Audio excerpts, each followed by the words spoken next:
You don't have to be famous to be interesting.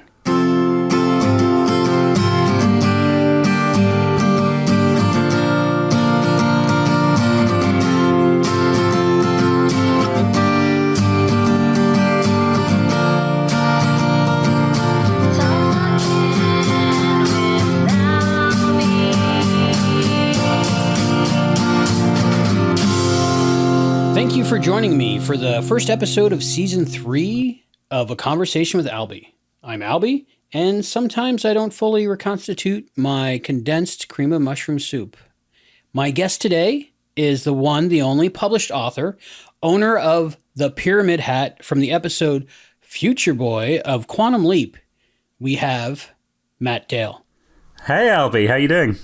Good. Did you come up with that silly little fact about yourself? Well, I did, and then I panicked about 5 minutes before the recording and came up with a more sensible fact because I thought, no, the silly fact's too silly. So I kind of have a couple of facts, but okay, yeah. Are you asking me to spill? Is this the time? Both so are all.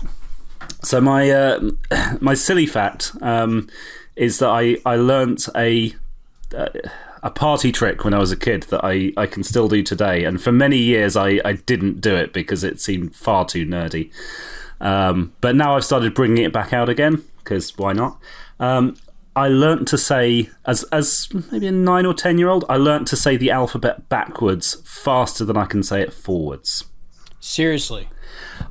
There's something about the way that your mouth moves as you're saying the alphabet that it's hard to kind of string the letters together, but actually when you do it backwards it's much easier to string them together. So yeah, I can shave a good second or so off my time if I do it backwards.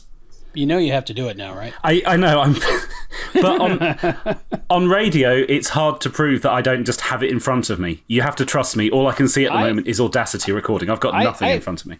I fully trust you. I don't think I could do it even if it was written in front of me, so go for it. And to be fair, it's not the kind of thing someone's going to make up. Okay, so also keep in mind it's early in the morning, so my mouth isn't fully flexible yet, but let's give this a go. ZYXWVOTSRQPNMLKJHGFEDCBA. Wow. I cannot do it forwards that fast. I might have to slow that down and post to double check it, but I right now I believe you. Yeah. ZYXWVUTSRQPONMLKJIHGFEDCBA.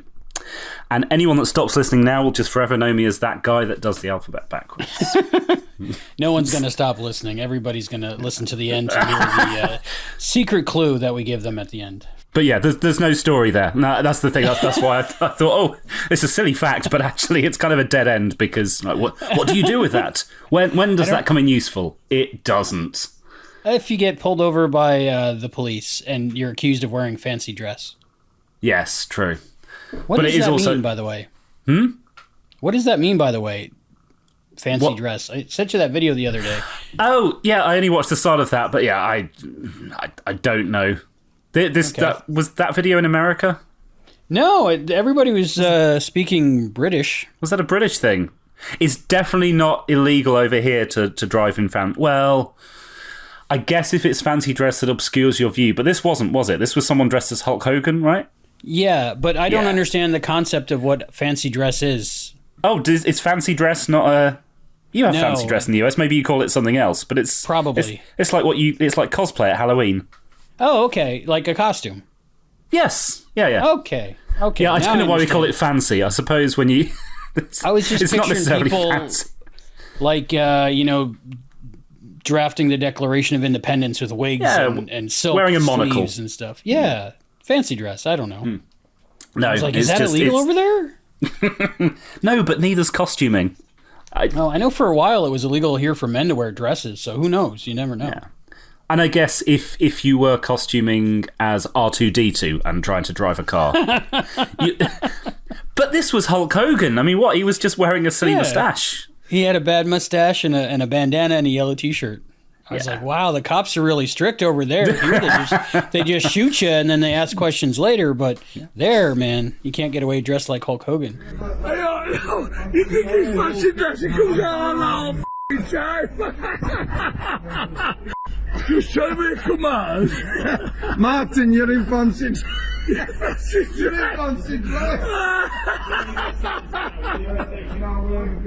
Yeah, we our cops don't have guns, so there's limited amounts they can do to the Hulk Hogan impressionist, but humiliate them. So nice. There's so many differences between there and here. What's healthcare like? It's an interesting. Yeah, it's what, free at the point of service. That's the official answer. Wow. I don't think there's a healthcare system in the world that's perfect, and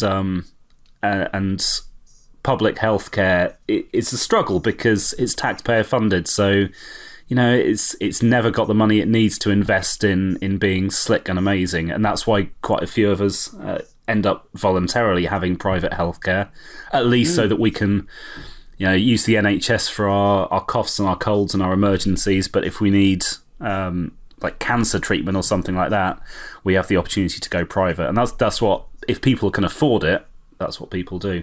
And it's so wonderfully reassuring knowing that, like, at the moment I don't have private. I've been on and off private, and right now I don't, and it's great knowing that something could happen and I would get some kind of coverage, even if I'm on a queue or a waiting list or whatever. And regardless of whether I'm on private or not, it makes me feel good knowing that my tax money is going towards something that is helping people that can't afford it. I think it's fantastic, and I think every country should do it. But that being said, when you walk into a private clinic here, I'm sure it's very much like what you would just refer to as a hospital. You can see the money has been spent, and you can see everything is very slick, and you are a customer. With the NHS, it's cash strapped and it's corner cutting, but that it's there, and the fact that it's there and it's still there today after however many years is amazing. It's good to know that it exists. Yeah, every time my insurance gets canceled, which is twice a year for some reason or another, and I always go, how much insulin do I have? Will I make it? Where can I get more insulin? Stuff like that, Yeah, so. and that's the kind of thing. I mean, nobody would have insulin on, as far as I know, over here, no one would have insulin on private. There's just no benefit to it, that kind of thing. The NHS just covers. And like I say, I'm pleased about that. For many years, I didn't have any kind of chronic condition. I've now got epilepsy, so I'm reliant on pills constantly. But for many years, I was paying into this, and diabetics were benefiting from it, and I think that's great. It saddens me that there's countries like yours that don't have that, and that there's members of the public that see our kind of system as a bad thing. That I don't get that. I get how the government might decide, okay, well, actually, it's not going to work for us because of X, Y, and Z. But that when, like, Obama was trying to introduce all these things and people would say, oh, no, this is terrible. Are you guys just, I don't know, self-defeating? It doesn't make sense to me why someone wouldn't want that. But I wholeheartedly agree with you, and there's just a lot of stupid over here. I'm sure there's, as someone who's grown up with it, I don't want to be too critical of it because some of it is just from the outside looking in. I don't get that mentality because I grew up in the way that I grew up, and I'm sure there's some good logic there, and there's probably listeners that are listening to me thinking, well, no, the NHS is ridiculous, and why would you have a system like that? But I don't know. Here, it's whether you live or die depends on how much money you have, and I don't think it should be like that anywhere in the world.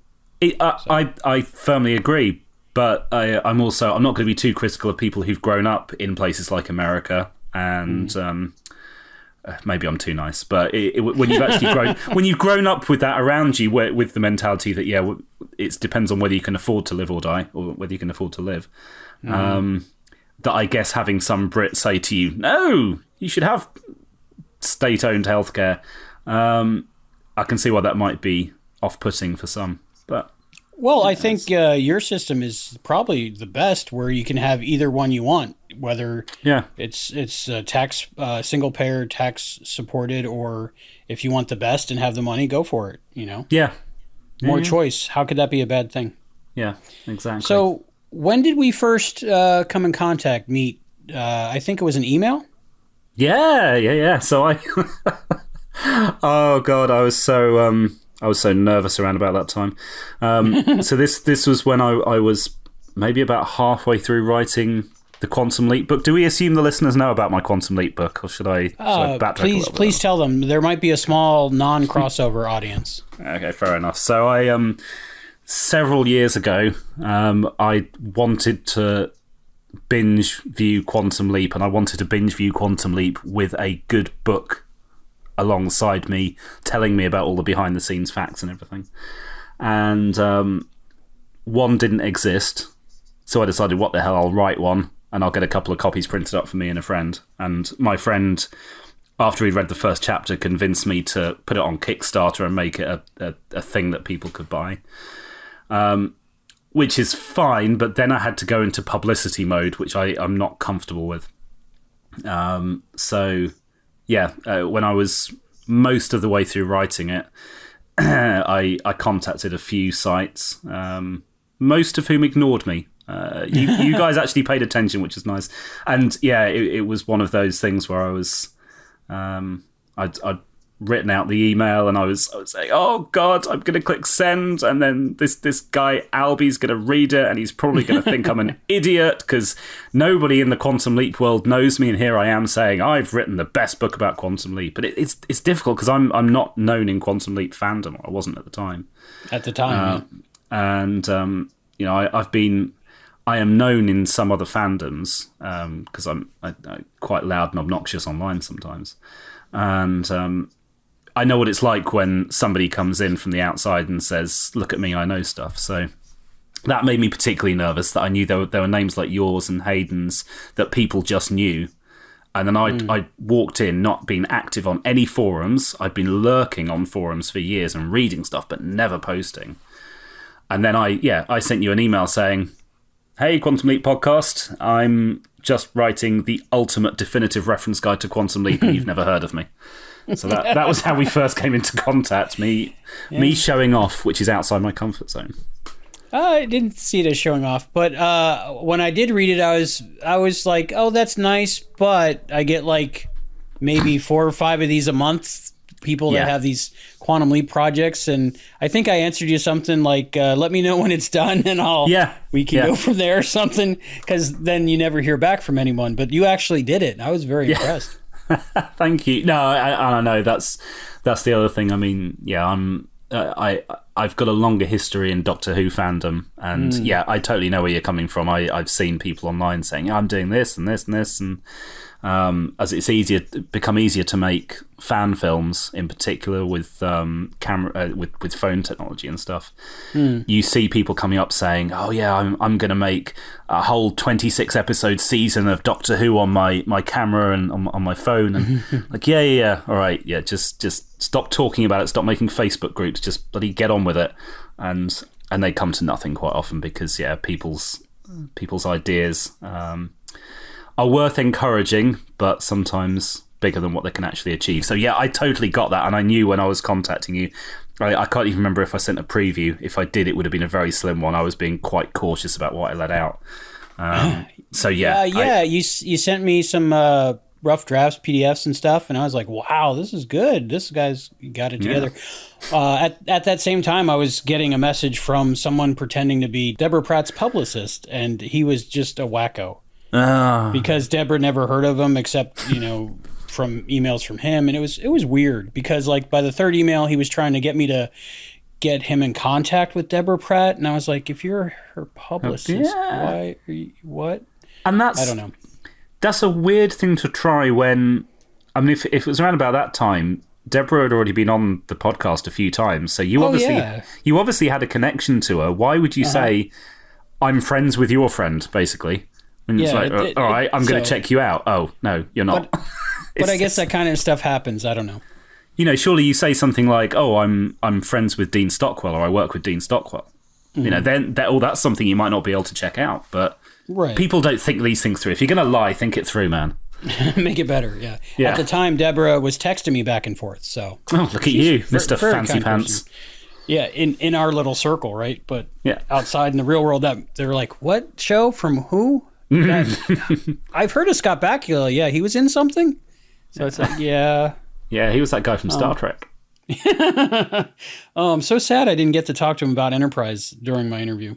No, he was filming, so he only had a short time between setups or something. Yeah, that was good of him to do that.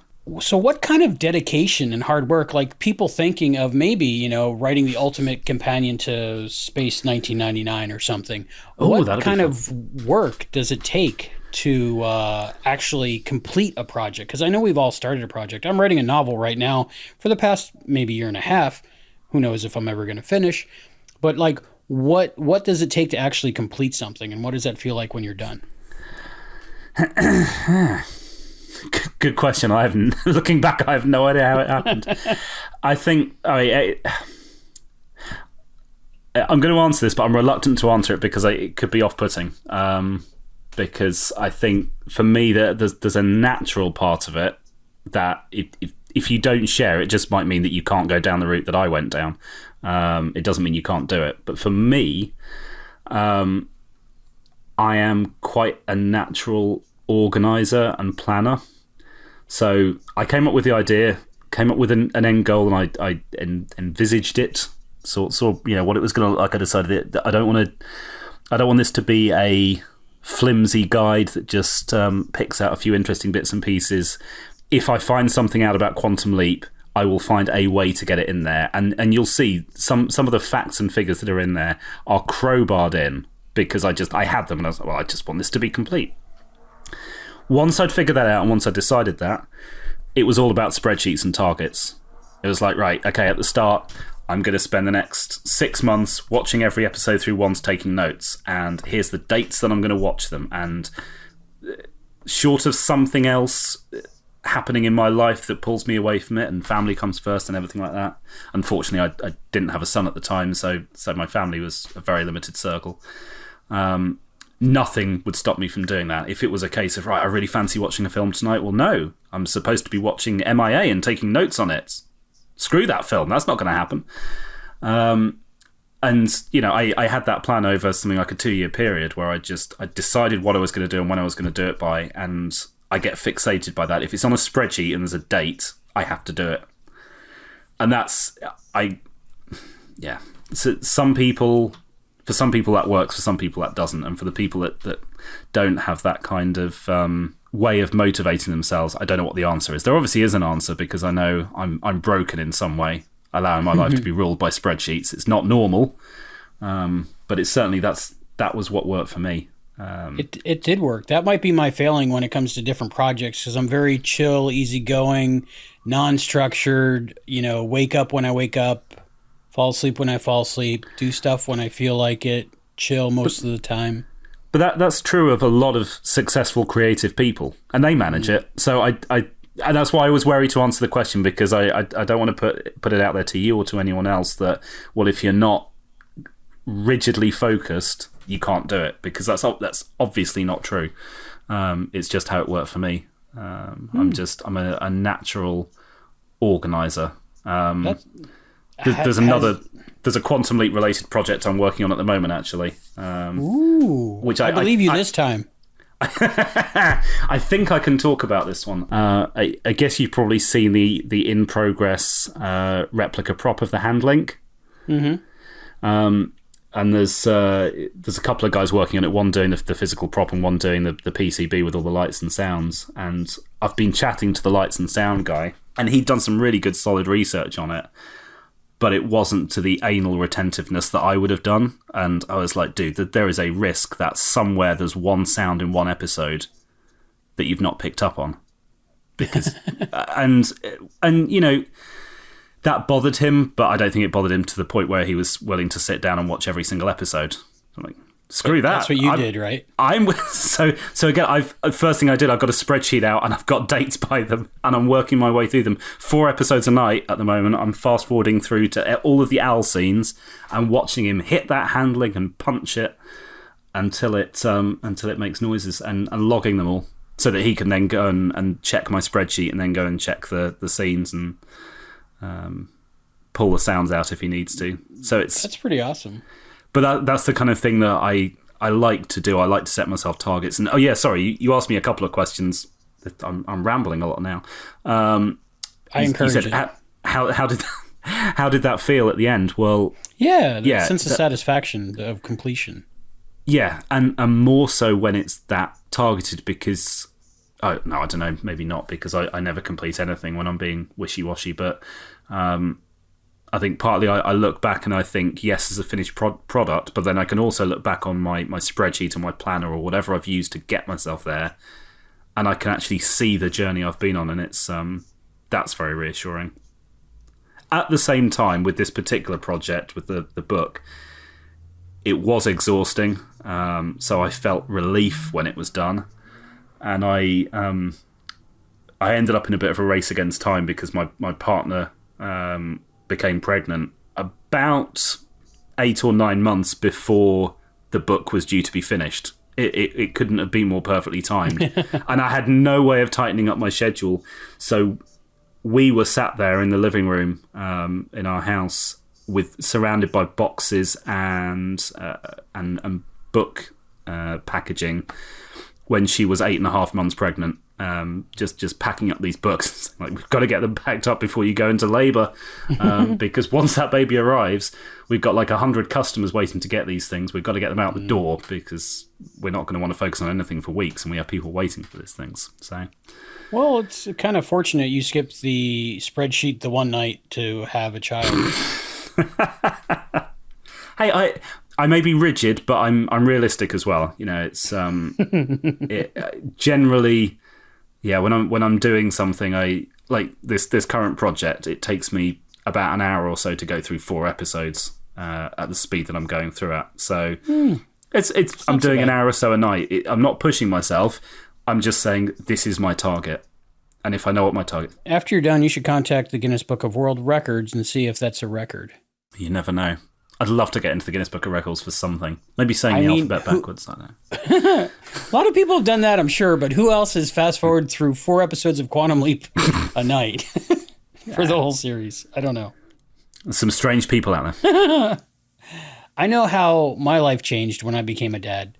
And one of the things that inspires me, different people inspire me, and you're one of them. And you being a dad and the love for your child, I see that online, and I feel that in your personality. And how did you change when you became a dad? It's funny. I'm gonna start by answering that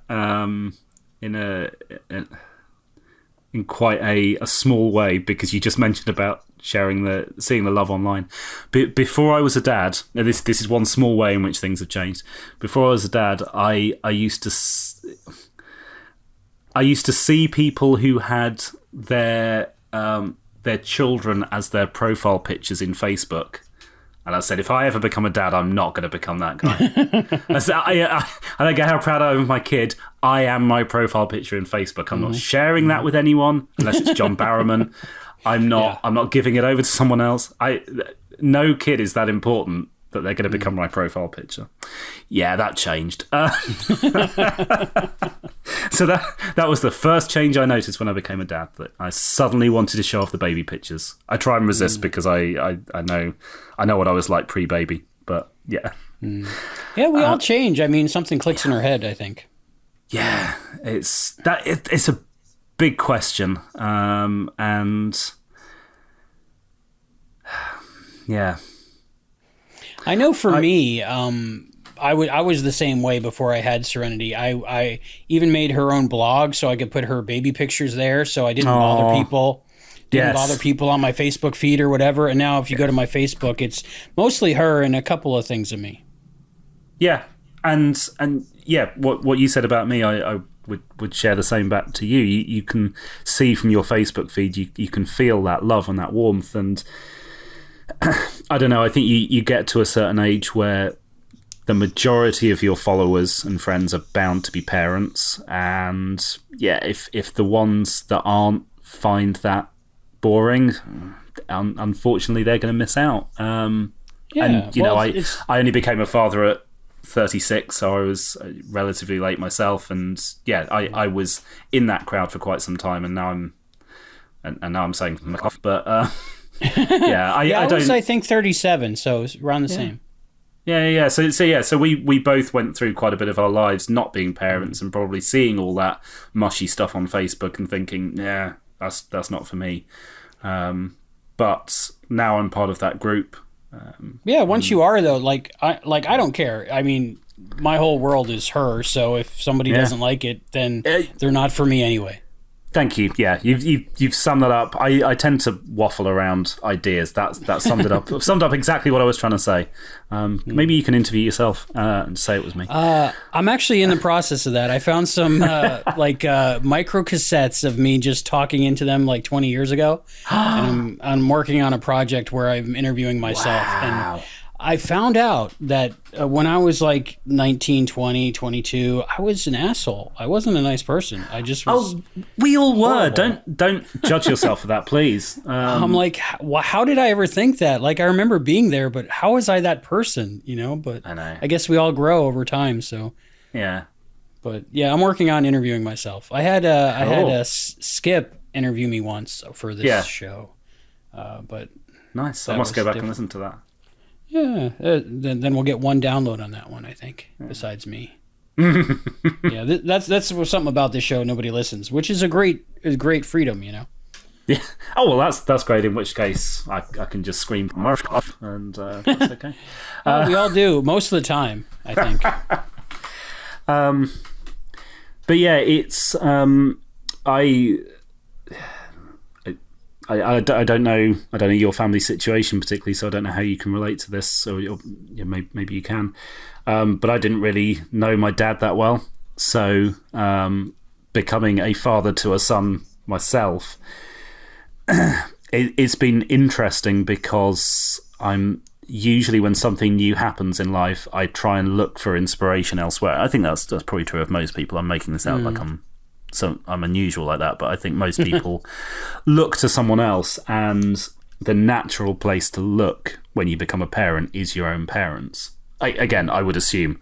For me, I have an amazing mother who raised me extremely well. Whether she was successful in terms of how I came out, it's not for me to say, but she did a fantastic job in herself. But I didn't really know my dad, so. Do you mind me asking what happened there? When I was young, he had a job where he had to commute, so I didn't get to see him much evenings and weekends. And then he passed away when I was 10. So I'm sorry. It was a long time ago. But kids are resilient at that age. It was an awful feeling for like maybe a few days, a week. But I think at 10, you kind of adjust very quickly. But it did mean that was the kind of age where I was starting to get to the point where I was up late enough that I could have started spending time with him in the evenings and getting to know him better, and I never got the chance to. So my mum stepped in, and couple of times in recent years I've sent her Father's Day cards because I think she did a great job dealing with a teenage boy. But yeah, what it's meant is that when I wonder. When I have those moments where you think, oh, what would my dad do? I have no idea. So I look to people like you, and I look to other fathers online, and look to them for inspiration. Yeah, so that's going back to the question you asked. What was the change for me? I think it's been a trip into the unknown, which every parent feels, especially the first time round. But I think so. Particularly for me, not having that immediate, well, here's what Dad did right, I'm going to do that. Here's what he didn't do so well, I'm going to not do that. I never had that shortcut. Yeah, my experience was quite the opposite. I had my dad in my life until I was maybe 30, and he was retired for my teenage years because he had a heart attack, and he couldn't really do much. And so we spent a lot of time together and really became really good friends. And he was the best dad. And when my daughter says, "Oh, you're the best dad ever," or something, I think, I don't know. My dad was the best dad ever. I'm just trying to do as good of a job as he did, you know. So. Yeah, but you obviously are. Kids don't bullshit. Yeah, they tell you like it is because they don't have a filter. Yeah. So no, if she's saying to you the same kind of things that you said about your dad, then it's because you are matching him. So be proud of that. Own it. I've noticed you're doing Doctor Who stuff online. Who's your favorite Doctor? So, all right, short answer, Sylvester McCoy. Love Sylvester McCoy. What I think most Doctor Who fans agree on is that it's the one you grew up on, and it doesn't matter whether that Doctor's good, bad, or indifferent. And I know for years Sylvester McCoy got quite a bad reputation, especially among fans in the generation above me who loved Tom Baker. And sorry, I'm talking in terms of UK timelines here. I know in America Tom Baker was kind of bigger right the way into the 80s, whereas in the UK Tom Baker was replaced by Davison in 81. So yeah, the generation above me for many years looked down on Sylvester McCoy and Sylvester McCoy fans. So that's why I hesitated slightly before answering. But he seems to have had a bit of a renaissance recently. I think people are... Maybe it's just because fans of my age are getting to that age where we can shout loudly about it as well and share the love for McCoy. My first Doctor was Tom Baker. Yes. Yeah. So many were, and yeah, as I say, British fans slightly older than me and American fans about our age all tend to have Tom as their first Doctor. So yeah, he's very popular. What do you think of the newer Doctors and the showrunners? Who are your favorite showrunners, writers of that show? Yeah, I've been loving the new series. I don't see that divide that some people do with old series, new series. As soon as it came back in 2005, I was like, right, this feels very different to 1989, but I could see how if it had been on the air every year since, this is still exactly where we'd be. It just represented a development in TV storytelling. So yeah, I've just recently in the last couple of weeks finished a rewatch of the Christopher Eccleston year, and I still think that's one of the best, most consistent seasons of Doctor Who ever. It was really good. I went into it knowing Christopher Eccleston was only for a limited time because they had already transitioned to David Tennant when I started watching. Yeah, we all got that news. That broke, I think, a couple of days after the first episode went out. It leaked, which is a real shame. It would have been an amazing surprise, and I still hope one of these days we get a regeneration that is not publicised at all. That would be fantastic, and they could do it. There is no reason they couldn't do it. They choose to publicise it, but ultimately, you film a secret ending with the start of the regeneration. You don't even have to film the end of the regeneration, and you don't start casting until after the series has gone out. Or you cast and you make sure there's almost no one knows about it. But yeah, I'm regularly disappointed by that every time they publicise it, and I just love at the end of this season for Jodie Whittaker to fall over, start glowing, and either for the series to end or for Michael Sheen to sit up and everyone to go, what? Well, we didn't know this was going to happen. They've almost made it like a publicity event, like time for the new Doctor, you know. And I'm the same way every time. I'm like, oh, I won't like the new one. I like this one, and then like a couple episodes in, and I'm like, oh, I love this new Doctor. Yeah. Yeah, I mean, they've done an amazing job of casting. And your point about publicity, yeah, it's absolutely right. And that's why Doctor Who survived so long, because people like freshness, and that's why most shows don't make it more than 4 or 5 years unless they're really good. But with Doctor Who, you've got that constant cycle of publicity around the new Doctor. But they could do that just before a series starts. They don't have to do it before the regeneration appears on screen. I don't know. That's my bugbear. But yeah, I've been loving it. I find that every showrunner, Russell, Stephen Moffat, and I guess we'll see about Chris, has obviously had, because they're all fans, they've had their idea in their head for years. And you can see with Russell and with Stephen, each time the first season they did was stunning. Like they'd been planning it in their head since they were 10 years old.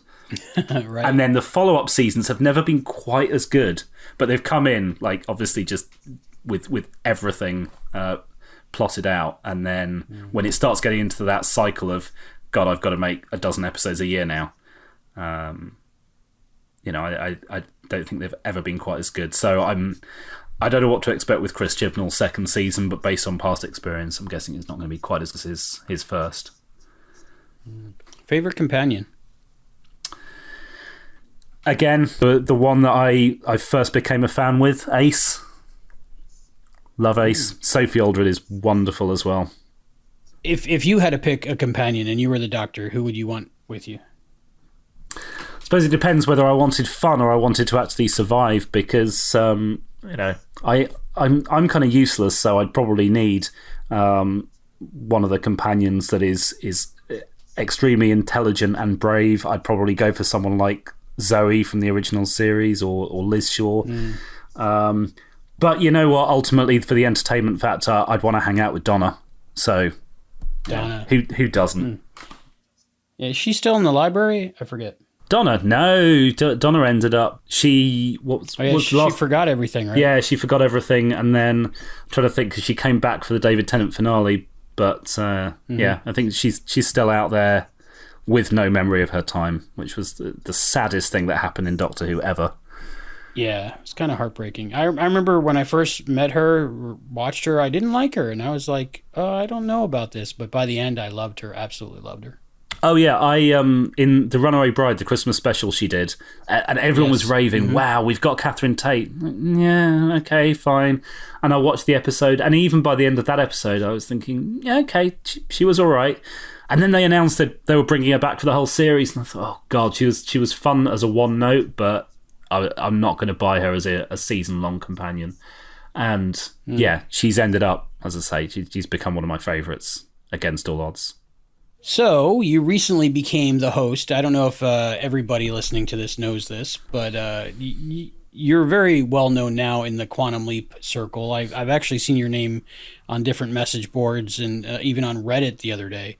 I was reading a thread about Quantum Leap and somebody mentioned something you said, and I was like, wow, Matt, that's cool. Wow. Yeah, right? You made it. You are now one of the hosts of the Quantum Leap podcast. What was that decision like, and how are you feeling about it? That was very surreal, because like I guess most people, I came to, no, not like most people, because I had a book to write. I came to the Quantum Leap podcast because I had a book to write, and I needed to find out what other people were saying about Quantum Leap and listen to interviews. But ultimately, for whatever reason, I came to the Quantum Leap podcast as a fan, and I was listening to your episodes and loving them, and I kept meaning to write to you guys and send some fan mail and just say how much I loved the podcast. And to actually, I kind of feel like, in a very small way, when Will Wheaton was cast in Star Trek The Next Generation must have felt like, having grown up with Star Trek and then suddenly getting to play with the toys. I still can't quite get to grips with the fact that this show that I was listening to in the gym at lunchtimes, I was a couple of years behind, so I spent a month or so in the gym every lunch, cycling and listening to your episodes of the Quantum Leap podcast and loving them. And now I'm actually on it. It doesn't feel quite real yet. So it was quite an easy decision to make. I had the natural reluctance of, how much time is this going to take? Because I'm very organised and I didn't want to commit to something where I would then be the one saying, guys, actually, I can't do it this night because of this, can't do it that night because of that. And I didn't want to let anyone down. But also, I wasn't sure if I'd be able to keep the high quality up. And to this day, I'm still not sure I can. I think I've got some amazing co-hosts on it.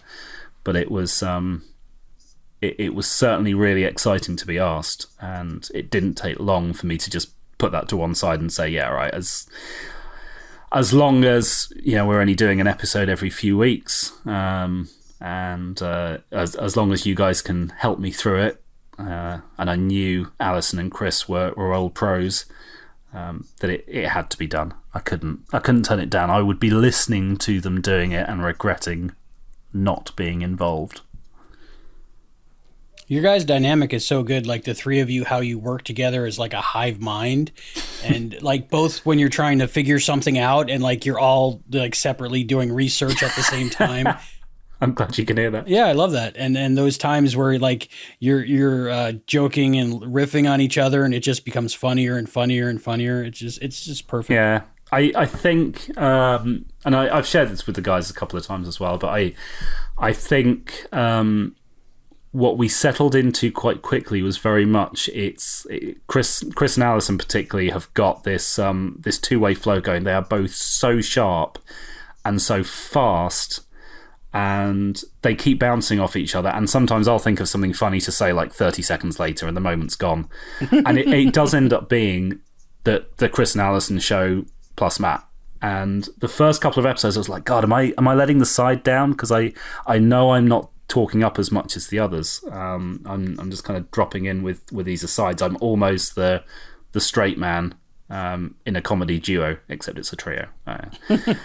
But I realised it seemed to be working, so I don't beat myself up about that. For a little while, I was thinking, why aren't I this fast? Why aren't I jumping in with these things? And I don't know. It's just a natural thing. They're witty people, and they do think through things very quickly. But they let me have my say, which is very kind.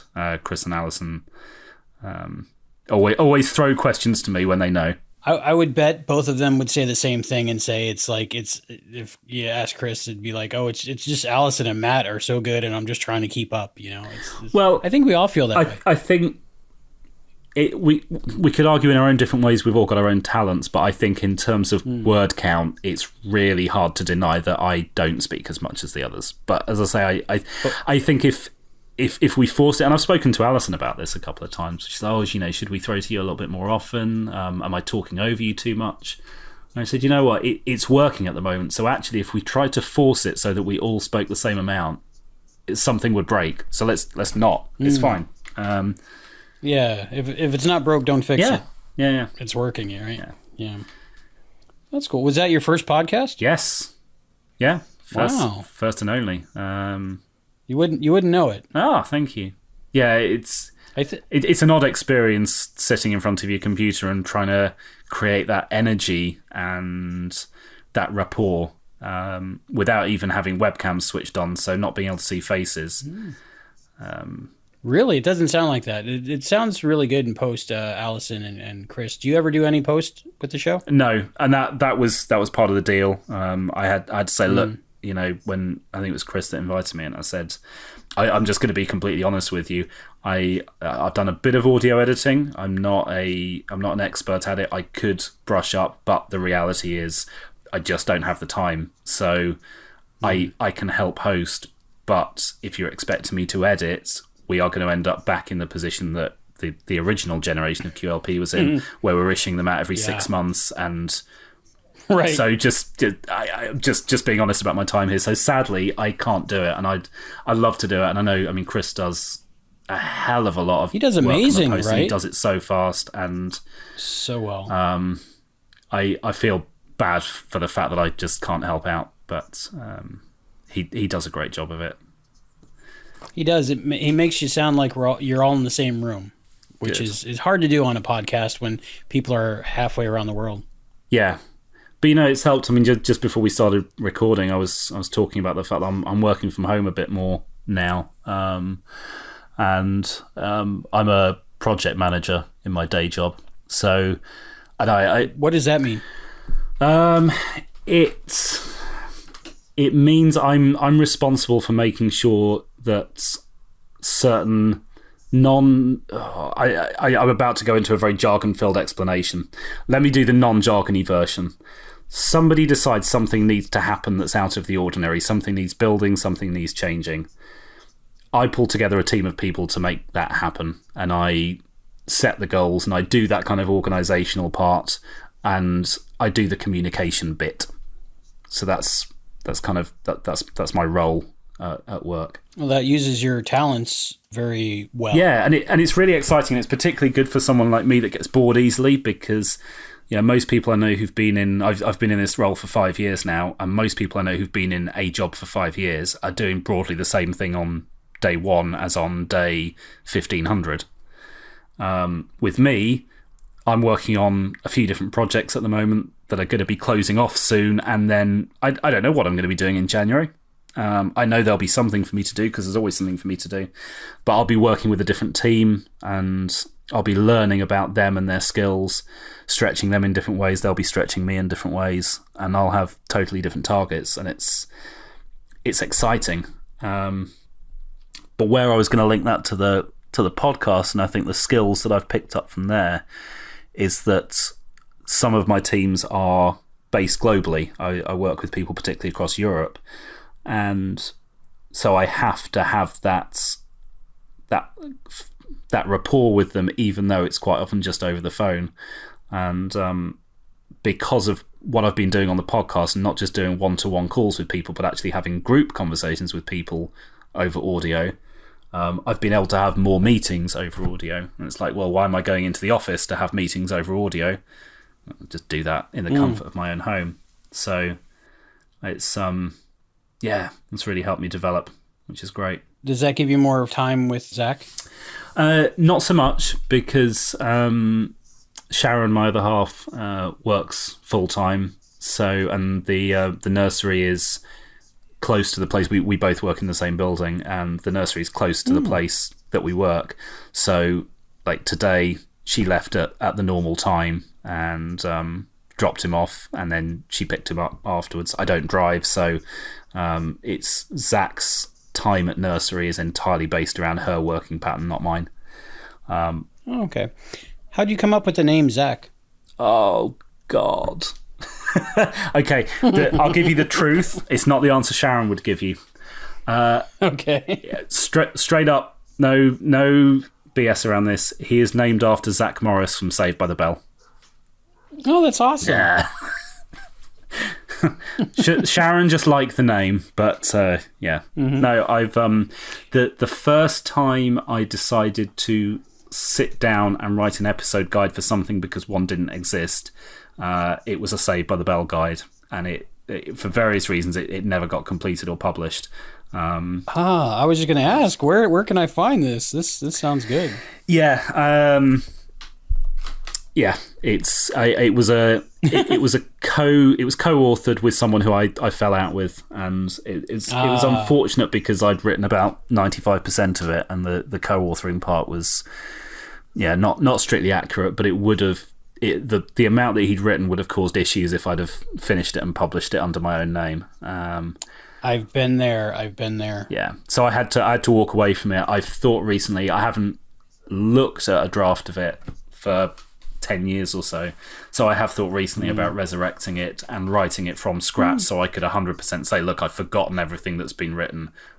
This is definitely my own work now. Yeah, when you're coming up with an idea and you choose a creative partner and you're going back and forth, then they don't want to do it, and you're like, is it worth going through all that? Yeah, unpicking it is impossible, because even the parts that officially you could say you wrote, quite often you could argue that some of that came out of the creative process that the other person supported. So yeah, it was just, and it was quite a messy breakup that would have been it wouldn't have even been worth having those kind of arguments. I just wanted completely well shot of this person. Do you have any other desires to do different episode guides or companions to different TV shows that may have been done but not well, or you think you have a better take on it, or ones that haven't been done at all but you think, wow, it really needs one and I could be that guy? Of course. So there's at the moment I'm helping out a friend with one, so I'm sort of co-authoring a guide to Highlander, but that's not my project. Nice. It's not my baby. But that's going to be quite a fun one. But yeah, I have one book that actually I almost finished writing before I thought, I'm just going to put this to one side for 6 months and make a start on Quantum Leap. And I was determined this year would be the year that I'd finish that and get it out. And actually, it's probably going to be next year. So there's one that's definitely coming, and then there's another 2 that I would love to do in my lifetime. So the one that's coming is a discography of Jeff Wayne's musical version of War of the Worlds. Which have you heard of that? Is that too obscure? No, I know War of the Worlds, but that, just the original radio broadcast and the Tom Cruise movie and the series that was out. So there was a musical made especially for LP in the late 70s. It wasn't put on stage at the time. It's been put on stage since, and it's fabulous, but only in the last few years. For the first 20 odd years of its life, it was just an LP, but it's basically a musical on record. And wow, I love musicals. You know that, so. It's well worth. I mean, it's late 70s, so it's a rock musical. It's kind of it's got that Jesus Christ Superstar kind of vibe to it. Okay.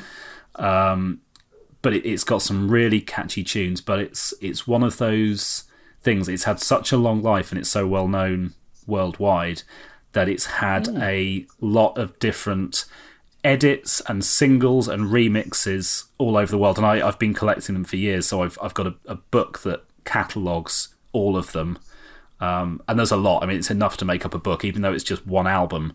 All the different re-releases and all the singles of it, and there's cover art that I've scanned in and cleaned up, and it's going to be a very nice looking guide. That sounds fascinating. Sounds like something I would really enjoy, a musical about War of the Worlds. Yeah, I recommend checking it out, and then if you like it, I recommend checking out my book. The one that I really want to do that I've not started on yet would be a guide to Sequest DSV. Oh wow! I love that show. It's awful, but it's also wonderful. I mean, it's there's some parts of it that are so cringe-makingly bad, but what I love about it is.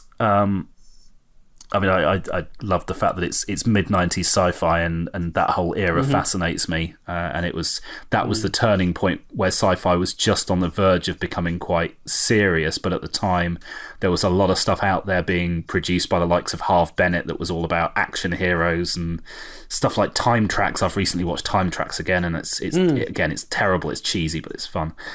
But with Sequest, you've got all of that, and then you've got the fact that there is known to have been dramas behind the scenes, and that makes it interesting. The fact that actually, some of the people involved knew this was shit. That's quite interesting. Yeah. And the part that made me think, God, no, this has to be a book, is when I read an interview with Roy Scheider. And sorry, you might be familiar with this, but it was just before the second series started. So when they're in full-on publicity mode.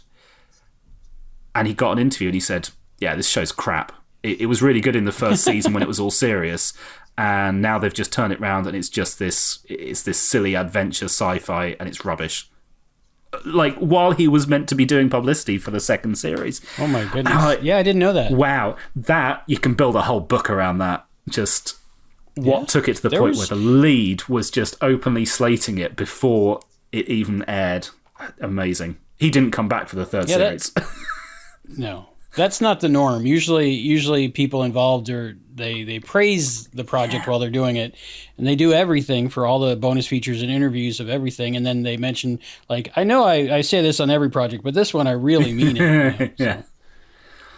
There's something about that early 90s sci-fi. I don't know if it was my age or at the time or what it was, but it just has a certain feeling like of coming home. And even if it's horrible, you just watch it and you have that happy feeling. It's comfortable. I don't know how to explain that. Yeah, it's like comfort television, maybe? Yeah, maybe was. That's the thing. I think it was when, I mean, and some of it's bound to be the age and the nostalgia element, but it was when TV was still anthology, and we were a few years away from getting to the point where almost all TV became serialized.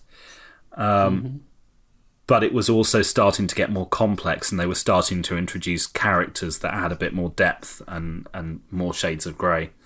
And I think that was a brilliant combination. Serialized storytelling, I think, can sometimes go too far these days. So I do like... I love the fact that if I want 45 minutes of fun... I can say, okay, I fancy watching the episode of Star Trek The Next Generation Conundrum. Fine. I know what's going to happen in that. No worries. If I want to watch an episode of The Walking Dead for fun, I can't. I've got to watch a whole season. You can name an episode of The Walking Dead to me and I'd say that episode title means nothing because it's not an episode. So I love that anthology storytelling feel where... Yeah, I can still name in order most of the episodes of Next Generation, and certainly if you name an episode to me, I could tell you the plot line. Can't do that with any modern TV, and that renders that whole 45 minutes just pick it up and drop it irrelevant. Sorry, you were... Challenge accepted. Data's Day. So that's the... I didn't mean that as an actual challenge. So that's the one it's all told from the point of view of Data, and it's like his diary, and not too much happens in it. But he's writing to is it Bruce Maddox, the guy that had put him on trial a couple of seasons earlier, and they're preparing for Keiko and O'Brien's wedding. But it's Devil's Due. Stop it. So that's no, because you're going to get me on one that I actually can't. No, I won't get you. I think it's all burned into all of our brains. That it's that's the one that's based on the Phase 2 episode from the late 70s, where there's some woman pretending to be a devil who changes between various different forms and shows like the Klingon devil, whatever his name is. Feklar. Yeah, there we go. So some of this I'm starting to it's starting to get unburnt from my brain, but really, almost time to go back. So some of the detail, but yeah, my point is, and this is always when people say what's your favourite episode of Quantum Leap, or what's the joy of Quantum Leap? I think Quantum Leap's the best example of this, but there's so many 90s shows, and Next Generation is another one, where if you say, right, well, I fancy watching something for the next 45 minutes that's going to make me cry in a euphoric sort of way. Right, I'm going to get out Next Generation in a light, or I'm going to get out Quantum Leap MIA. Right. And as soon as TV shows stopped becoming episodic like that, you kind of you lost that ability. And yeah, so the way I see it, in the 90s, TV was reaching its peak in terms of sophistication, but was still anthology based, and that was not perfect by any means, because we've just been talking about Sequest. And there's the other show that I would like to do after Sequest would be Sliders, and again, Sliders definitely had its problems. Love Sliders. Didn't like the ending. I don't think anybody really did. It kind of just limped across the finish line, I think.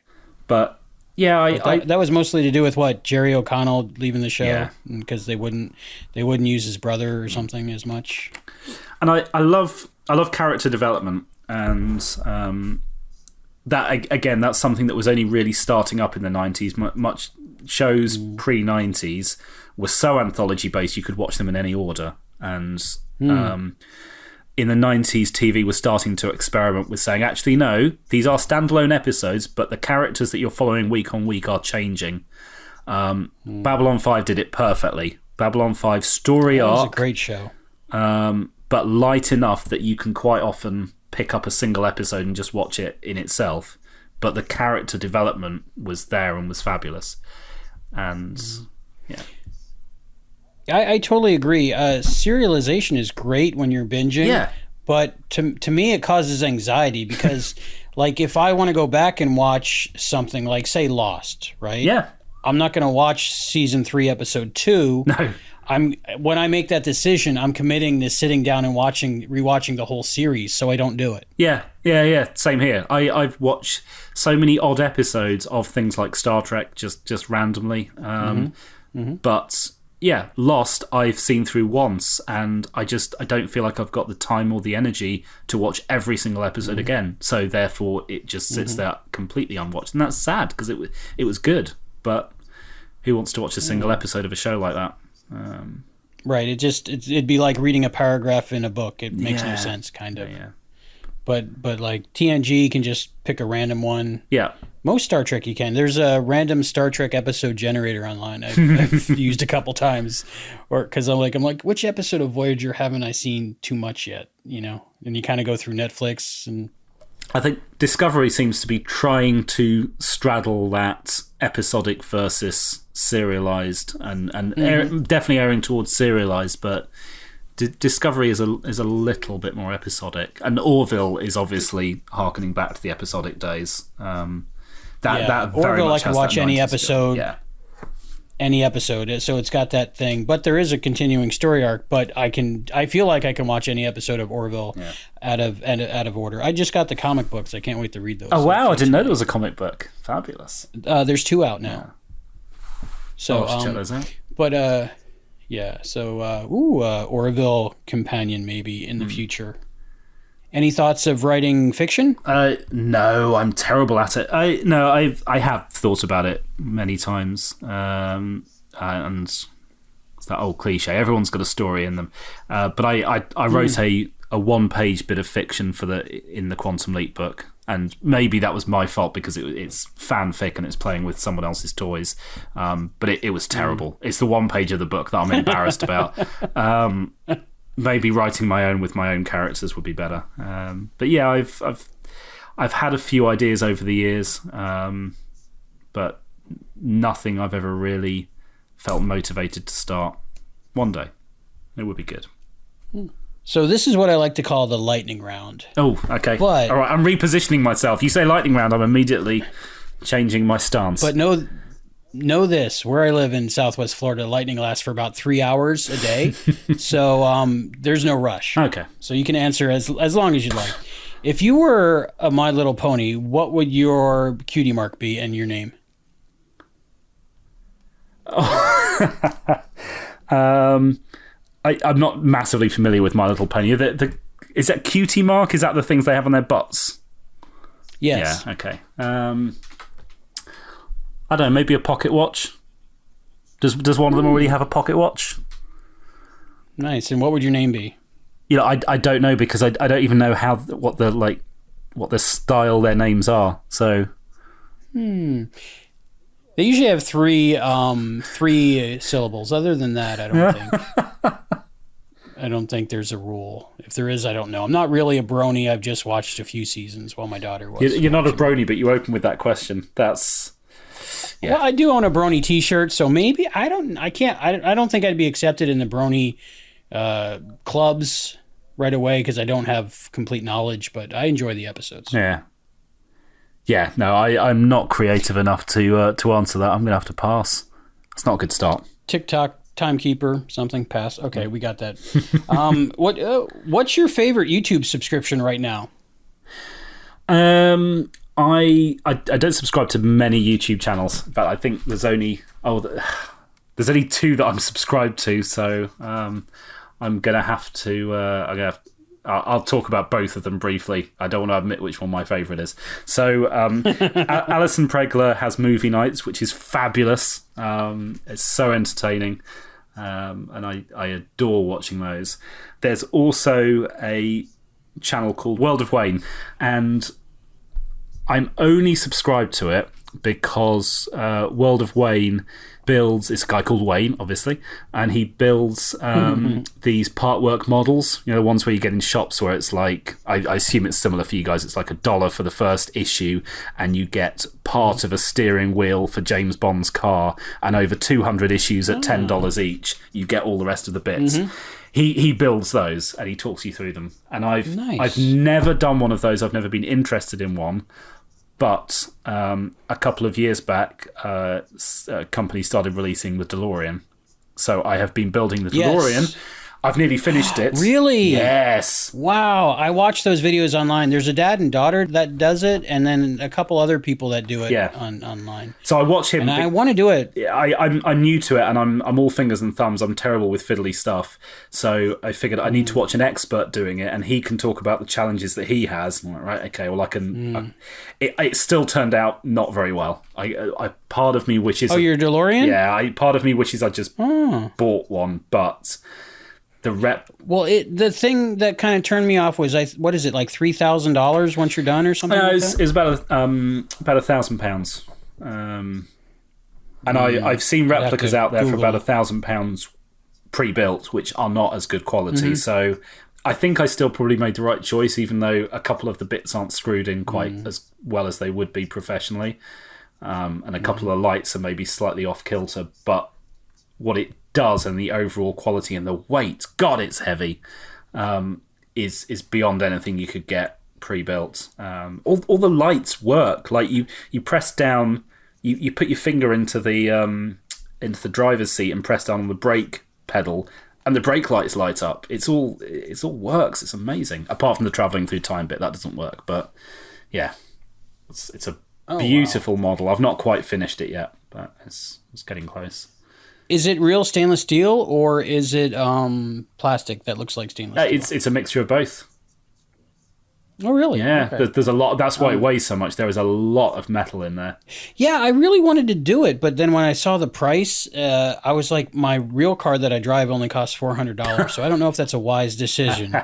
Maybe I should save my money towards auto repairs instead of building a DeLorean. Yeah, it's always the problem with these kind of long-term things. At the time, I did not have a son or a pregnant partner, so £1,000 seemed quite reasonable to me, spread over a few years. And right. She became pregnant pretty much exactly halfway through the build. I'm like, well, I can't stop now, but yeah, now I'm hemorrhaging money and I can't really afford this, but I'll have to see it through.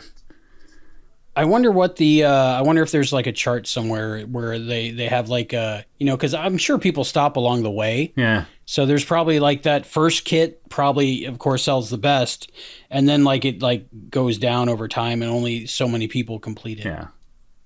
Yeah. I tried to get them to sponsor the Back to the Future, the animated series podcast that we do, just so I could get a free subscription, but they never answered my emails. No. They're like, yeah, but they're probably like, yeah, buddy, let me know when you get that done. Get back to us. I don't know. All right. So it's good to know that you do that. This is something I learned about you. I had no idea. Favorite and least favorite episode of Quantum Leap, and why? Okay. I can definitely do least favourite. Favourite is a really tough one. I will answer this question. I've got to preface it by saying that they're all so different, and that's the beauty of Quantum Leap. That I've got a favourite fun episode, and I've got a favourite unhappy episode, and favourites in all genres. Overall, the one I keep returning to, and it's not necessarily objectively speaking, it's not necessarily the best episode, but I love Return of the Evil Leaper. Part of it is just the age I was. It was fun. It was exciting. I love Caroline Seymour and Renee Coleman. Actually, they're both fantastic. And of the 3 Evil Leaper episodes, I think that one's the strongest. Caroline Seymour is a good human being. I follow her and heart most of her. Oh, she's great, and I'd love to get to meet her again someday. I met her once, and I presented her with a copy of my book to sign, and I had a panic attack and was just like, can you sign this? And then I gave over. It was like she was charging 15 quid or something, and I handed over a 20. Got her to sign it and then ran away, and her handler had to call me back saying, buddy, I've got your $5. I'm like, oh god, this is so embarrassing. I don't know why. And you still have that $5 bill today. Yeah. So yeah, she's a lovely person, and I wish I could have had a bit more guts to actually speak to her properly. But it's a really fun episode, but it's such a hard question to ask, because it goes back to the whole discussion we were having about serialized storytelling, that the episodes of Quantum Leap are so different that there are times when I really fancy a Quantum Leap, and Return of the Evil Leaper will be the one that I want to watch the least, because actually what I'm in the mood for is to watch MIA and feel like I've been punched in the gut. That's it, Is that not the best episode? I think I think that's most people's favourite, and that's another one of my favourites. I have so many favourites. My least favourite is a lot more clear, and I've mentioned this on the podcast a few times. Blood Moon. My God, what were they thinking? Blood Moon.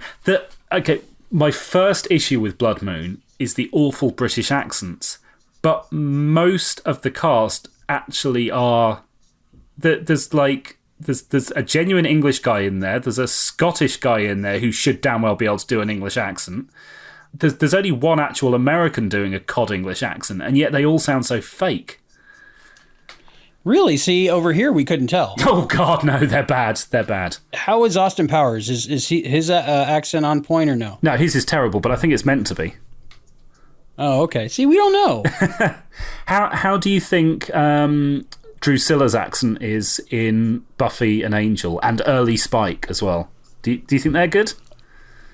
Yeah, to me, literally, we can't tell. Because, yeah, Drusilla kind of reminds me of the... I can't remember the actress's name, but the girl in... Juliet Landau yeah, was but, yeah, the Priscilla, but the girl in Blood Moon... Yeah, they're both doing that kind of slightly airy Cockney accent with no real anything behind it. No one actually speaks like that. I know. You know how bad we are with accents over here? Most of our famous actors are really British, but they do an American accent, and we don't know until there's an interview, and we're like, "What?" Yeah, I know. But yeah, I find Blood Moon badly produced and badly written, even though is it Tommy Thompson? It's one of their really Tommy Thompson. Yeah, Tommy Thompson, yes. Yeah, who's one of their best writers, and yeah, absolutely. Sometimes I think him and Deborah and Don are the three best, in my opinion. Yeah, and have you heard the... I don't know if Chris has released a rough cut yet, but if you've heard us talking about Dreams, you'll find we say similar things about Dreams. Again, Deborah, fantastic writer, but everyone has a low point. I just recently watched that one for the first time. Yeah? I missed a lot of season 4 for some reason, and I had no idea I did. I enjoyed it because it was new to me. Yeah. Or I had a stroke somewhere and forgot about it. Well, have a listen to the podcast and you may find some counter arguments. but yeah, I can't wait. I am really looking forward to doing Blood Moon because I think Alison and Chris find it okay. Not the best, but not the worst. Mm-hmm. And I will be ripping it. Are you still going to get Tommy Thompson to join you for that episode? I think he offered. If we do, I might have to have a chat with him in advance and just warn him that I adore his writing. and I'll talk to him about Sequest as well and say how much I... Yeah, that's the perfect guy to talk to. He had some good Sequest stories. Yeah, so I would have to prepare him for the fact that, yes, Tommy, sorry, if you are on the podcast with us, I am going to rip into this, but some of it's about the production, which he couldn't. I think he's a good sport. Yeah. I think he would take it. I think he even made fun of himself about that episode. Yeah. So, okay. Recommend a movie, a book, an album, and an episode of Star Trek. Watch this. As long as... Are you okay watching films that are in Spanish with subtitles? Absolutely. I love French films and I love subtitled films. So, and I haven't watched this for a few years and I really need to rewatch it. I can't remember. Okay, the original title is, apologies for Spanish listeners about my pronunciation, Los Cronocrímenes. It's Time Crimes. Time Crimes. I have the DVD. I've never watched it. Oh my goodness! I didn't. It's one of these things I thought you were going to say. I've never heard of that because it's quite. It's not exactly well known. But yes, watch it. Oh my goodness, watch it. Okay, I will. I actually have it in my office right now. It's just I read the back and it said time travel. I'm like, well, I have to buy it. It's time travel, but I've never watched it. That was pretty much what I figured as well. And then I don't know what it was that made me actually watch it one night. And I was so glad I did. It's very circular and confusing, but in a good way. Ooh, in like a primer way? Thank you. I was just picking up my phone to look it up because I was blanking on the name. I was going to say, yeah, it's like Primer in that way. Wow. Guess what I'm doing later this evening? Good. Watch them both and just get yourself completely confused. Actually, hang on. No, Primer's not the film I was thinking of. Okay. I'm not sure I've seen Primer. Sorry, No. What? Okay, that's my recommendation to you. I think it's the most realistic depiction of time travel. Oh, wow. I must have heard of it because when you said it, I immediately thought it was something else. There's a flowchart online that help you comprehend the movie after you've watched it. Yeah, I'm just scrolling through Wikipedia and I saw a flowchart and I thought, any time travel movie that needs a flowchart is bound to be good. Oh, yeah. It's excellent. I was stunned when I saw it. Yeah. Okay, what were you thinking of? Again, I'm blanking on the name. Because I could describe the plot to you, but if you've not seen it... If you've seen it, say, oh yeah, it's that film. But if you've not seen it, I'll just spoil everything. So I'll figure it out and I'll come back to you. Books are a bit of a challenge for me to recommend because I tend to read non-fiction. I don't read that much fiction. For the longest time, I could only read non-fiction. There was something in my brain that I could read, like things that were information and like that happened or that exist. but I couldn't suspend my disbelief while reading and read fiction. And I wasn't able to enjoy fiction until my mid-30s. Now I love it. One day I'll get back into it. The most recent book I've read, and I don't know how much I'd recommend it. I found it fascinating, partly because it relates to my job, but I think there might be stories in there that anyone could find interesting.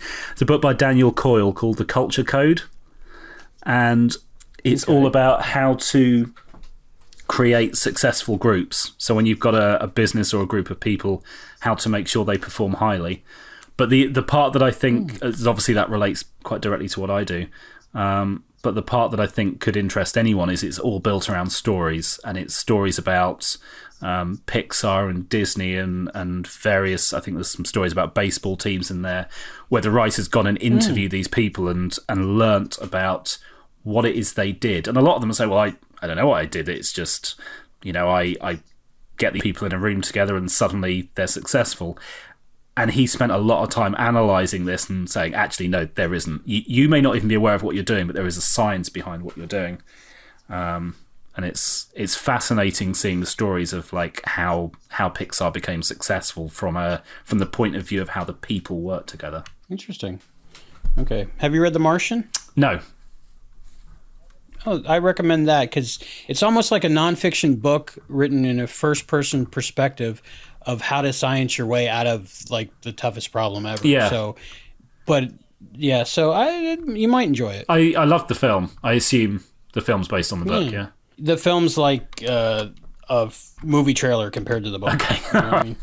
But I like the movie too. But I mean, the book goes into so much detail. I think you might get a kick out of it. Yeah. Recommend an album. I've already done that. My favourite album, War of the Worlds. Honestly, I just go and listen to it. It's fun.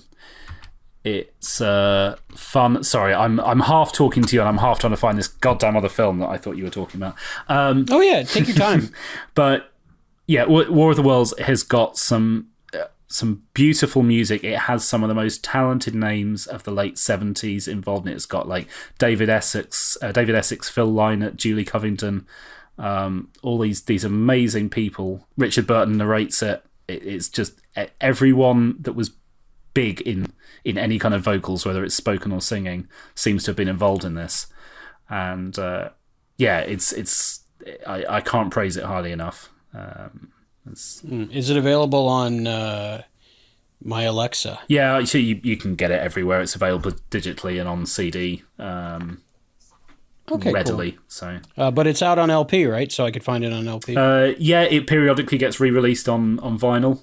Last time was only a couple of years ago, I think. And recommend an episode of Star Trek. An episode of Star Trek, was that? Yes. I ask everybody, even if they don't know what Star Trek is.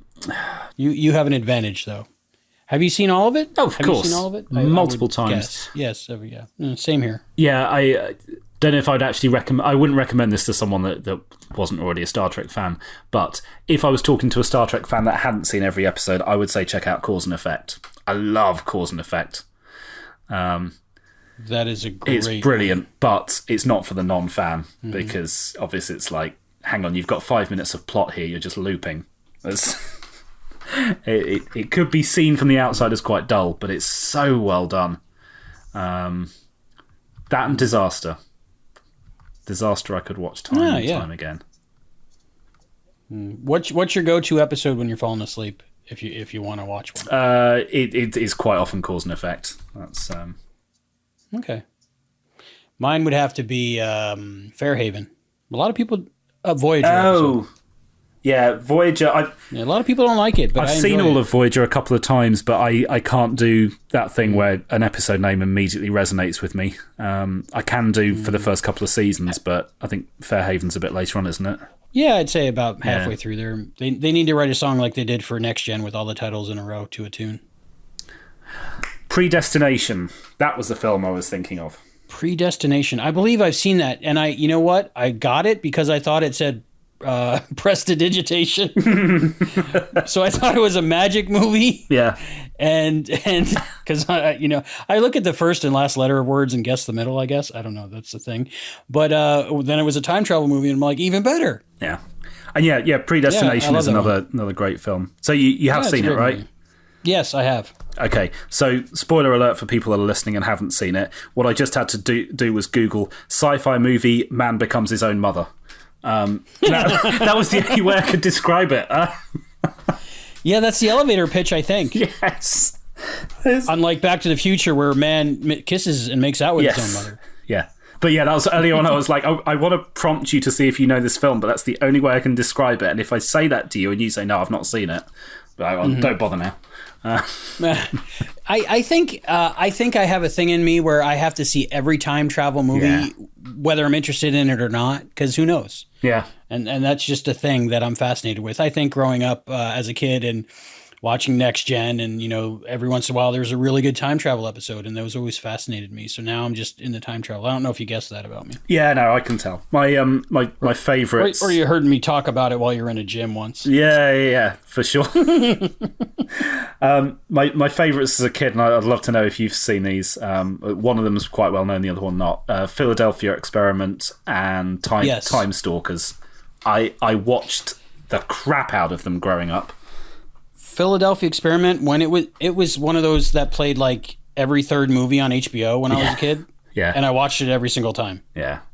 And I still go down YouTube rabbit holes about the actual thing, whether or not it happened. Yeah. And like most of my thought process tells me that something they tried somewhere, but when they show the actual dates of where the ship was and at the time, according to records and stuff, it wasn't anywhere near what happened. And then you get into those videos that, have the guy in the sunglasses at a bridge opening, and you just, it goes very far down the time travel rabbit hole on YouTube. But I love that film. And what's the other one? Time Stalkers. Not as well known a film. What's that about, real quick? Because the title sounds familiar, but I can't place the plot. It's a TV movie, but it's about a historian with a particular interest in the Old West who buys a tintype that has this picture that's got a guy in the background with a modern day gun, and so he starts investigating that, and then he meets a woman from the future who has travelled back in time to get this guy that's also travelled back from the future with the gun, and on the way she's picking up their historian, because obviously she can't go back to the Old West by herself. She has to pick up an historian from the 1980s to help her. The plot is very thin, but it works and it's fun. I've never seen it, but it really piques my interest. That's like one of those things, like I would be like smiling ear to ear the whole time I'm watching it. So I will check that out. It was written by Brian Clemens, who is a British writer, particularly well known for the Avengers. So it's kind of it's fun, and it's got Klaus Kinski plays the bad guy, and Klaus Kinski, anything with him in I don't know who that is. I don't know what else he's been in, but he's a weird looking guy. Let me see. Yeah, look him up on IMDb. He's one of these people. As soon as you see him, you think, yeah, you're the bad guy. Oh, that guy. Yeah. Okay. Yeah, I've seen that when I search time travel movies, when I'm bored, and I don't think I've ever seen that. So I'm very happy to do that. I can't wait to see that. Yeah. Final question. What is your happy place? Oh, it's so hard to pick just one. That's a good thing. Yeah. No, it is. It's useful. Because I have one happy place that I only get to go to once a year, so I have to find other happy places as well. Every February, I go to the biggest fan-run Doctor Who convention in Los Angeles. So the biggest fan-run Doctor Who convention in the world that happens to be in Los Angeles. So there is the Marriott LAX is somewhat my happy place because I have so many happy memories there, and all my friends meet there. Most of my friends from Britain meet in LA. I don't see them the rest of the year. So that's wonderful. I'm also developing a new happy place. I have a man cave at home, which is just full of all my geeky stuff, which is it's a storage room with a TV in it. So it's not much, and it's never it's never. It's been more useful to me than anything with an emotional connection. But Zach has started to get to the sort of age now where he started showing an interest in some of this kind of stuff, and he wants to actually go and play in my man cave and sit and watch TV with me in there. So now, awesome. Now it's becoming more. It was more functional. That was the way I was trying to describe it. It was more of a functional place for me to watch TV when I wasn't watching with Sharon.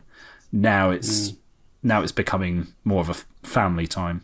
So my happy place is when I say to Zach, right, do you want to sit in the living room and watch children's TV, or do you want to come to my man cave and watch Doctor Who and the Daleks? And he says Daleks, and that's my happy place. That is so heartwarming. Thank you. I love that. You know, your dad, when your kid asks to open a Star Trek action figure that's 25 years old, and you say, "Sure, go ahead, enjoy." Yeah. Yeah. I'm letting him play with most of my stuff. Not the pyramid hat. He can't play with the pyramid hat. How much do you mind me asking you? How much did that set you back, or did you sign a non-disclosure deal with that? No, I didn't sign a non-disclosure deal, but I tend not to admit it. It was, I want to say, 400, something like that. Worth every penny. Yeah, absolutely. It's I don't generally collect props and costumes, so it's just one of those things. It's a one-off, and it's kind of the centerpiece of my collection. That and a bit of blown-up Dalek from 1988. Oh, wow. Yeah, I have. There's a 1988 Dalek story where a Dalek explodes and you see all the gunk inside, and I have a bit of that. So I've got a bit of that, a bit of dilithium crystal, and no, yeah, I've got a bit of dilithium crystal from where, when, how, who? It's from the original series. Wow! In the early 2000s, James Doohan's son was auctioning off bits of them on eBay. And I think you can still buy, they still sell like powdered bits. They're like really tiny bits of powder. But I've got a bit that's it's maybe 1.5 inches cubed. Wow. I'll send you a picture of it after this. It's yes, please. It's nice. For the show notes. Yeah, James walked off with a couple of them off the set, and then I think it was Chris Doohan broke them down and started selling them off. He's pretty good. He was in some of those fan-made projects. Yeah, he does a good impression of his dad. Mm-hmm. What is it? Phase 2, is it? Or is it? It was Continues he was in. Continues. Yeah. Star Trek Continues. That is a well-made show. Really well-made. Yes. I think that's what most people are hoping for if they get their Pike series. Yeah. I think that's something CBS should buy the rights to and run that on the All Access. Yeah. Okay, well, I really appreciate you being on a conversation with Albie. This is the first time we've spoken in voice format, I believe. Yeah, yeah, it really is. I hadn't actually realised. Yeah, most of our conversations are over some type of messenger, and I hear your voice while I'm reading the text, so it feels like we're talking. Yeah, exactly. Well, you've made this a very enjoyable experience, so thank you. Thank you for being on Season 3, Episode 1 of A Conversation with Albie. The book is Beyond the Mirror Image. The man is Matt Dale. Thank you for being on the show today. Thanks for inviting me. Next time on A Conversation with Albie, we'll be talking to another Barren Space person, Juan Murrow. Murrow. I think he could be okay with both. Mm-hmm. I think he could be okay with the fact that he, as a genius scientist, came up with this awesome machine that could jump him into somebody else. Oh, you're talking to Quantum Leap Quantum again? Leap. Okay, thank you. But I had a whole PBR. Speaking of, beer me. Where's the beer? But I think he could come up with a plausible explanation that... I thought you were talking about God and you're talking about Quantum Leap. I am talking about God, too. Oh, Bruce McGill. Yeah. Is he going to be at the Amazing Comic-Con? No, I don't think so. I don't know if he does any of that Why stuff haven't we anymore. talked to him yet? Didn't I ask you to get him? I don't know. Did you? I don't know. I have a bad memory. Messenger. No, dude, mine's worse. I can never get his last name right. But that was that episode was recorded live in Colorado. So look for that in the next episode of A Conversation with Albie. Until next time, I'm Albie. And I'm Matt. Thanks for listening. And I'm off to watch Time Crimes. and actually go and do it. Okay, I will, dude. I totally will. Thank you for joining us for this episode of A Conversation with Albie. The podcast is hosted, edited, and produced by Albert Burge. The announcer is Zoe Dean. Original music and lyrics for A Conversation with Albie was written and composed by Felicia Frazetta. The thoughts expressed on this podcast are those of the individual and do not necessarily represent or reflect those of Barren Space Productions, its partners, or affiliates. Support from listeners like you help keep this podcast operating. To support all of Albie's content creations, please visit us at patreon.com/Trekaholic. You can visit barrenspace.com to listen to new installments of this and other amazing podcasts from Barren Space Productions. A Conversation with Albie is available for download and easy listening wherever fine podcast programming is given away. A Conversation with Albie is a Barren Space production.